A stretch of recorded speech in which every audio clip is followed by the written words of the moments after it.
third time I am coming. This is the last time I won't come. I won't come. What is these facilities?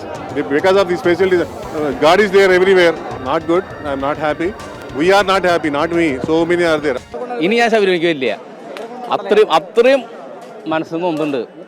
അതേപോലത്തെ ദേവസ്വം എന്ന് പറഞ്ഞാൽ ദുഷിച്ച ആ പിശാചുകളെ ഇവിടെ ഇല്ലാണ്ടാക്കണം. അല്ലാണ്ട് നന്നാവില്ല. ഞാൻ മനസ്സുരുക്കി പറയുന്നതാ. അവർ നന്നാവില്ല. മനസ്സുരുക്കി പറയുന്നതാ. No proper administration, worst management. Worst this time. Very worst. What system is this? What sort of shed is this? For what is this? ഒന്നുമില്ല. Utter failure. ഞങ്ങളിപ്പോൾ ഇന്നൊരു പ്രതിജ്ഞ എടുത്തേക്കോ ഇനി വരുന്നില്ല എന്നുള്ളത്. അന്ന് വനിതകളെ കയറ്റിയപ്പോൾ തന്നെ നമ്മൾ അന്ന് തീരുമാനമാക്കി. എന്നാലും നമ്മൾ ആ സമയമാകുമ്പോൾ ഓട്ടോമാറ്റിക് എല്ലാവരും മാലയിടും വരും. ഇപ്പം ഞങ്ങൾ ഒരു പ്രതിജ്ഞ എടുക്കാൻ വേണ്ടി പോവാം അവിടെ ചെന്നിട്ട്.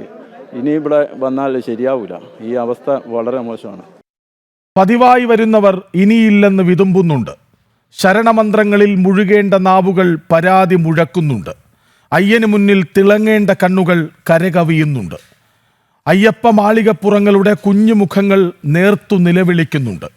കുടിച്ചിറക്കാൻ വെള്ളമില്ല, ഇരുട്ടിനു മീതെ വെളിച്ചമില്ല, ശുചിമുറികൾ തീരെയില്ല, ഒന്നിരിക്കാൻ പോലും ഇടമില്ല. ഇതൊന്നും ജനം TV പറയിപ്പിക്കുന്നതല്ല കേട്ടോ. പൊതുജനം ഉറക്കെ ഉച്ചത്തിൽ വിളിച്ചു പറയുന്നതാണ്. ഇതരയിടങ്ങളിൽ നിന്നെത്തുന്നവരെ കൊണ്ട് പറയിപ്പിക്കുന്നത് എന്തിനാണ് ദേവസ്വം ബോർഡെ? അവരെ അപമാനിക്കുന്നത് എന്തിനാണ്? സ്വർണം കട്ടെടുക്കാൻ പ്ലാൻ എയും ബിയും സിയും ഉണ്ടാക്കിയ നിങ്ങൾ എന്തുകൊണ്ടാണ് തീർത്ഥാടന കാലത്ത് പ്ലാൻ എ പോലുമില്ലാതെ ഭക്തരെ കൊല്ലാക്കൊല ചെയ്യുന്നത്? തിരുവിതാംകൂർ ദേവസ്വം ബോർഡല്ല, തിരുവിതാംകൂർ ദേവസ്വം ഫ്രോഡ്.